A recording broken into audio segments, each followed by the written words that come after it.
Bon, les gars, quand on a 15 ans, qu'on est un étudiant en sociaux, un prof de collège ou un gros boomer de l'intelligentsia parisienne, ce qui revient au même mais différé dans le temps, il est de bon goût, aujourd'hui encore, de flirter avec le communisme. Alors oui, on va jouer sur les mots, se dire plutôt marxiste, socialiste authentique, anarchiste de gauche, proche de LFI ou même trotskiste pour les plus coquins d'entre vous, mais il n'empêche, de près ou de loin, si vous faites partie des catégories que j'ai mentionnées, vous nourrissez probablement une forme d'intérêt et d'indulgence envers le communisme. Quelle indignité. Pourtant, si on additionne les petites bêtises de Staline, les dingueries de Mao, les coups de sang de Castro, les singeries de la Corée du Nord et les drifts en roue libre totale de Lénine et Trotsky, le communisme fait exploser tous les scores en termes de morts, de massacres et d'incarcération abusive. Selon les estimations, on atteint parfois la barre des 100 millions de victimes, ce qui, normalement, devrait discréditer à jamais tous les demi-habiles des réseaux sociaux qui ne jurent que par Marx et ne reconnaissent pourtant pas comme légitimes les carabistouilles qui en découlent. Dieu rit de ceux qui déplorent les effets dont ils chérissent les causes, Bossuet. Finalement, c'est uniquement parce que Staline a eu le bon goût d'être dans le camp des vainqueurs en 45 que son idéologie n'a pas, depuis longtemps, été reléguée à sa juste place dans les poubelles de la philosophie. Bon, mais ça vous le savez déjà, ou alors vous ne le saurez jamais parce que vous ne voulez pas reconnaître l'évidence, et c'est pas ce qui m'intéresse aujourd'hui. Parce qu'aujourd'hui, j'ai envie de vous parler d'un gars qui a sincèrement cru dans le communisme, qui l'a vécu de l'intérieur, qui a été trahi par son idéal, et qui est devenu, par une série d'événements incroyables, et aussi grâce à son vaste talent, son plus grand pourfendeur. J'ai envie de vous parler d'Alexandre Solzhenitsyn. Lui, souvent, on le réduit à un monumental ouvrage rédigé dans la clandestinité et publié depuis Paris en 1973, L'archipel du Goulag. Mais vous allez le voir, son affaire est bien loin de se résumer à ce seul coup d'éclat. Ce mec, c'est certainement le plus grand sage du XXe siècle, l'homme qui avait tout compris aux saletés du communisme et au travers de l'Occident, et qui s'est payé le luxe, partant de là, d'humilier tout le monde en toute décontraction, dans une série de livres fameux, rédigés dans un style aussi limpide qu'implacable. Bref, que vous soyez un coco avec un QI égal au temps de cuisson des pâtes, ou un grand défenseur du beau et du noble, cet épisode va vous apprendre des choses, alors abonnez-vous et activez-moi cette petite cloche, ça coûte moins cher et c'est plus malin que de signer au NPA avec le clownesque comédien raté Philippe Poutou comme gourou Ecoplus. Liberté de circulation et d'installation et ouverture des frontières. La classe mondiale. Peut-être même le champion du monde. Et tiens, en parlant de trucs pas chers et de qualité, j'ai aussi le plaisir de vous annoncer que cette vidéo est sponsorisée par Idéochoc. Si Mélenchon vient de vous libérer du goulag il y a 20 minutes et qu'il vous faut une piqûre de rappel, Idéochoc c'est une superbe plateforme en ligne qui vous permet de lire ou d'écouter, selon ce que vous préférez, des capsules de 25 minutes qui vous résument toute la substantifique moelle des grands essais et des grands textes philosophiques. Si vous n'avez pas le temps de vous arracher les cheveux sur des textes pointus, que vous avez besoin d'être pris par la main pour découvrir le monde des idées, ou que vous voulez faire progresser votre culture en 5ème vitesse, Idéochoc est vraiment la meilleure solution clé en main pour vous. Avec un tarif attractif de seulement 8€ par mois et une période d'essai totalement gratuite de 14 jours, Idéochoc va vraiment vous mettre bien si vous avez envie de creuser les thématiques de cet épisode. Ah oui, parce que entre Que faire de Lénine, la réflexion sur la gauche réactionnaire de Marc Crapez ou encore la psychologie du socialisme du famoso Gustave Le Bon, si vous voulez réfléchir sur la nature de la gauche, son histoire et ses contradictions, vous aurez de quoi faire. Et bien sûr, si vous préférez vous intéresser à Emmanuel Todd ou même à Marguerite Stern et Dora Muto, c'est tout à fait possible aussi. Il y a de tout chez Idéochoc les frérots. Alors, qu'est-ce que vous attendez ? Soutenez cette belle initiative. En ce moment, Idéochoc fête son premier anniversaire, bravo à eux, et vous offre même 25% de réduction avec le code Idéochoc 1 an, en un seul mot, pour toute souscription avant la fin du mois de septembre. Elle est pas belle la vie ? Franchement, foncez. C'est joli, c'est rapide, c'est pas cher, c'est utile, et ça me fait plaisir. Alors vous attendez quoi ? Laissez-vous tenter, et puis générique.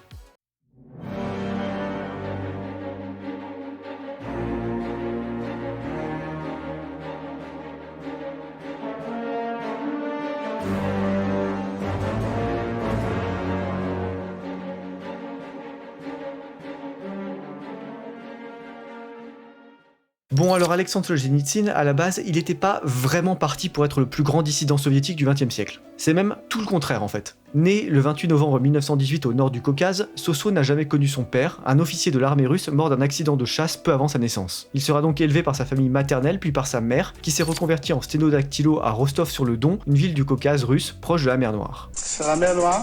Et là, s'il reçoit des rudiments d'instruction religieuse par la famille de sa mère, Solzhenitsyn c'est quand même, avant tout, un enfant de la génération communiste. Bah oui, les actualités de son enfance, c'est Lénine qui combat les tsaristes, Trotsky qui ouvre des goulags, Staline qui complote dans son coin, bref, Sosso il est complètement matrixé par le contexte politique de son temps. Comme il le reconnaîtra plus tard, il adhérait totalement à la vulgate communiste dans son jeune âge, croyait réellement que le partage de toutes les richesses allait renverser le capitalisme et apporter la paix sur Terre, et il avait même rejoint, durant son enfance, le mouvement des pionniers, c'est-à-dire l'équivalent des scouts dans les pays froids et gris d'Europe de l'Est. Pour la petite anecdote, il en sera d'ailleurs un temps exclu parce que sa mère, pourtant veuve et pauvre avec qui il partage un logement de seulement 9 mètres carrés, est la fille d'un paysan riche, et qu'à ce titre, le petit Alexandre est suspect de complotisme anti-révolutionnaire. Comme quoi, les délires paranoïaques de l'extrême gauche, ça date pas d'hier. Hein. Malgré ça, le jeune Solzhenitsyn est plutôt bon élève à l'école, avec des notes remarquables en littérature. Pourtant, et parce qu'il sait que le secteur est plus porteur, notre petit coco, si j'ose dire, Je ne suis pas ton petit coco, je suis le petit coco de personne. Est-ce que j'ai une tête de petit coco?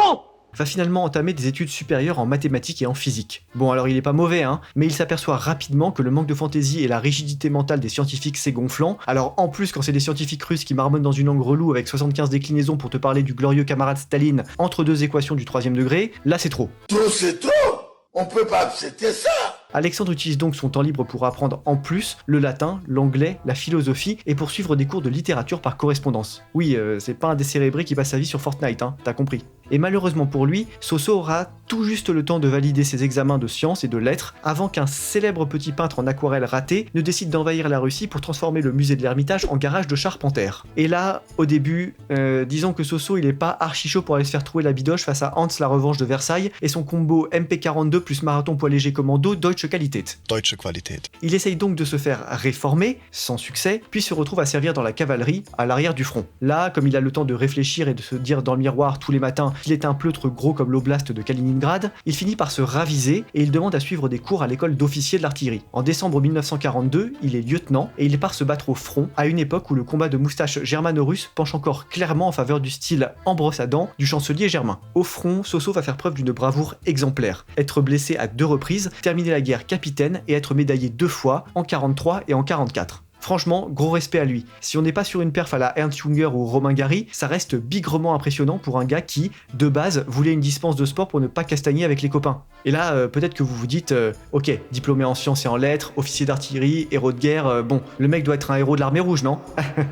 Vous ne connaissez pas le communisme, je crois. Le principe indépassable de tout régime coco, et même de tout coco d'ailleurs, c'est la haine du succès et la jalousie devant les accomplissements d'autrui. Bah oui, si toi tu vaux mieux que les autres, elle est où l'égalité tant souhaitée? Alors hop, ni une ni deux, le 9 février 1945, Alexandre Solzhenitsyn est arrêté par le Smerch, qui, au-delà de son nom marrant, est le service de contre-espionnage soviétique, ce qui est tout de suite beaucoup moins drôle, au motif de, je cite, activité contre-révolutionnaire. Alors, qu'avait-il fait pour mériter de telles accusations? Bah, c'est simple, dans une lettre privée de sa correspondance personnelle, il avait critiqué la stratégie militaire de Staline et rappelé que la guerre aurait certainement duré moins longtemps si ce couillon du Caucase n'avait pas fait fusiller 82% de l'état-major russe durant les grandes purges de 1937-1938, avant de faire alliance avec un petit moustachu assez désireux de se tailler une descente de lit avec sa peau.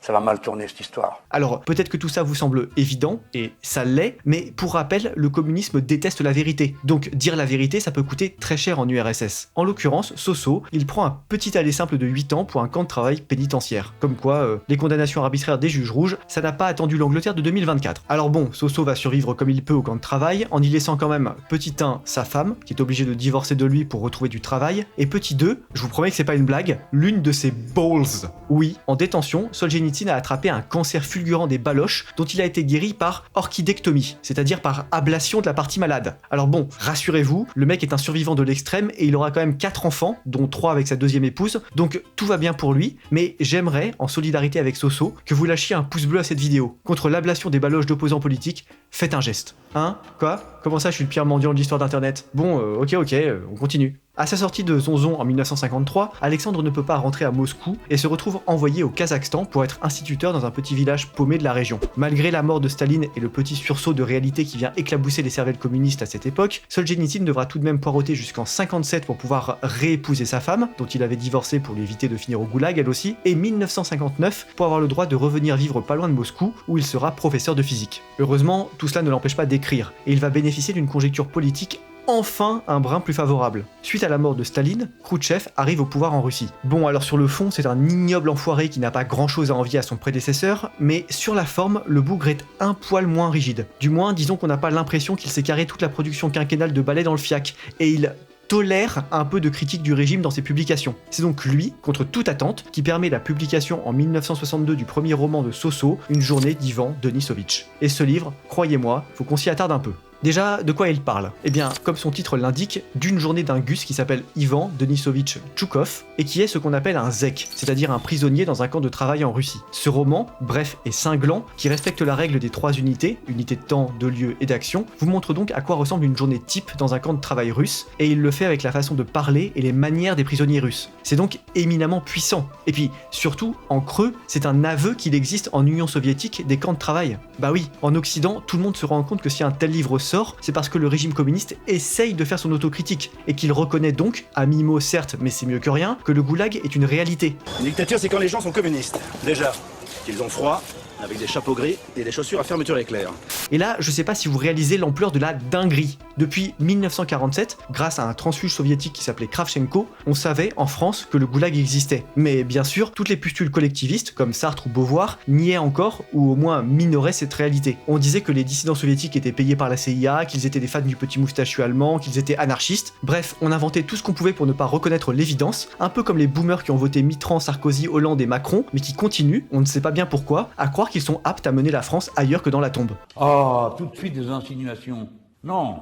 Non. Mais là, avec Solzhenitsyn, c'est différent. Là, c'est un gars qui y est allé des années durant, qui a raconté toute son histoire et qui a la permission officielle de l'URSS pour en parler. Et en plus, c'est un chef-d'œuvre littéraire. Est-ce que vous imaginez la PLS? Toute la médiocrité grisâtre des bolcheviks occidentaux leur revient au visage. Une pure déconfiture marxiste, un vrai régal. Alors, bien sûr, une journée d'Ivan Denisovitch est un succès de librairie, s'exporte très bien et hisse Soso dans les premières places du game littéraire mondial. Et même en Russie, ça farte pour lui. Il est reçu par Khrouchtchev au Kremlin, il devient un mec important, easy peasy quoi. Il en profite même pour publier dans la foulée quelques autres bangers assez courts, que je vous recommande quand même, notamment La Maison de Matriona, un texte inspiré de son expérience d'instituteur au Kazakhstan, dans lequel Soso fait l'éloge de la nature et de l'esprit paysan des Russes. C'est une ode au terroir et à la grandeur d'âme, qui a certainement inspiré Sylvain Tesson lors de son expédition en Russie. Voilà, je dis ça, je dis rien, le lien est en description, vous faites ce que vous voulez après les gars. Malheureusement pour notre petit génie des lettres, et pour le monde entier en fait, Khrouchtchev se fait évincer du pouvoir en 1964, et il est remplacé par Brejnev, un type avec le physique de ses idées, puisqu'il ressemble à un gros crapaud marxiste flasque et boursouflé de préjugés, ce qu'il est très exactement.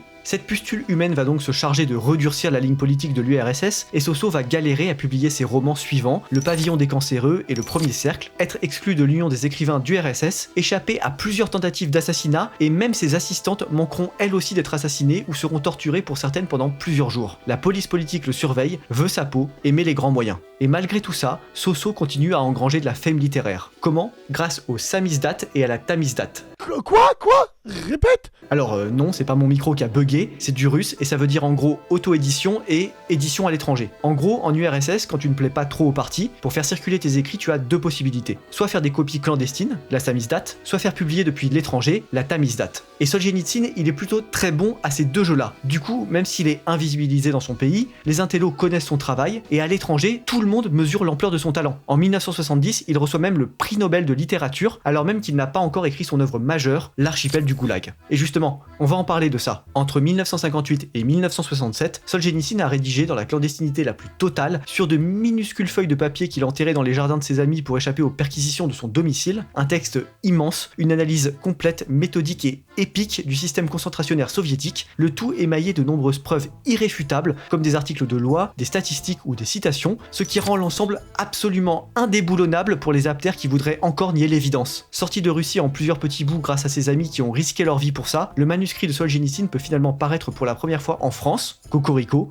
au Seuil, en 1973. Et là, tout s'emballe. Le monde entier réclame ce livre qui provoque un raz-de-marée chez les communistes. Tous ceux qui ont ne serait-ce que 0,5% de bonne foi prennent conscience de l'abomination que représente le communisme et de l'horreur du système porté par l'URSS. Les autres, en PLS absolu, sont contraints de s'enterrer dans leur propre fange sous 3 couches de honte purulente pour échapper au colibé de la foule. C'est une déflagration, une explosion atomique, une véritable débandade qui éloignera pour longtemps le spectre du pouvoir communiste en Europe de l'Ouest. Mais pour Soso, évidemment, les retombées ne sont pas qu'excellentes.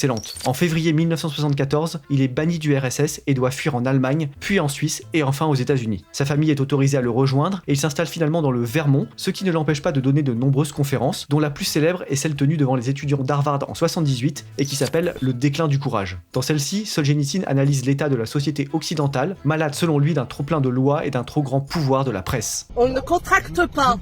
Il fustige le matérialisme des occidentaux et les enjoint à retrouver le courage d'entreprendre et d'accomplir de grandes choses sans se soucier perpétuellement de leur petit confort bourgeois. Bon, alors que dire?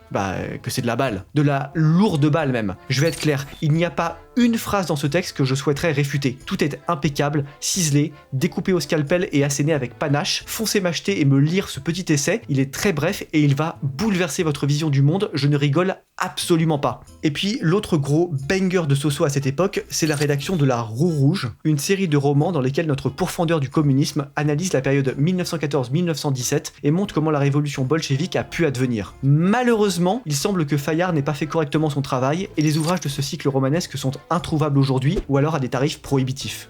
Non, mais non, je ne vais pas crier. Donc, en attendant qu'il se bouge et fasse une réédition de ces textes majeurs, je vous invite à vous plonger dans un texte étrangement d'actualité, Le Pavillon des cancéreux, un incroyable roman qui décortique les rapports de pouvoir entre patients, avec les médecins et entre médecins et infirmières, dans une sorte d'étude des équilibres diplomatiques qui aurait bien des choses à nous dire, à nous qui avons vécu un certain épisode avec une grippette que vous connaissez bien, durant laquelle les médecins étaient devenus tout-puissants et omniprésents sur les plateaux de télé. Allez, zou, cette classe de maîtres, le déclin du courage, l'archipel du goulag, une journée d'Ivan Denisovitch, vous avez de quoi faire, hein. Tous les liens sont en description, et si vous prenez vos livres en passant par là, ça soutient la chaîne sans vous coûter un centime de plus. C'est pas mal, non? Et puis, vous savez ce qui est encore mieux? La Giberne, ma propre maison d'édition, qui vous attend bien sagement juste à côté. On vient de sortir un nouveau livre, Les Noces de Terre, qui parle lui aussi indirectement de communisme, puisqu'il se passe en Chine pendant les luttes entre Mao Tse-tung et l'armée japonaise. Si ça vous intéresse, le lien est en description, et je vous affiche l'épisode de présentation de ce livre incroyable à l'écran. Si vous aimez plutôt la castagne, L'Hydre jamais ne meurt, la lourde œuvre d'Antoine Tsuki, est toujours disponible au catalogue. Voilà, il y en a pour tous les goûts, alors passez faire un tour, vous allez trouver votre bonheur, c'est certain. Pour en finir avec Solzhenitsyn, sachez qu'il a été réhabilité par Gorbatchev en 94 à la chute de l'URSS et qu'il est retourné vivre à Moscou où il est mort en 2008 à 89 ans, toujours aussi critique du communisme, du trop-plein de matérialisme occidental et toujours aussi profondément amoureux de son pays malgré tout ce qu'il lui avait fait subir. Pas mal, non? Allez, conclusion.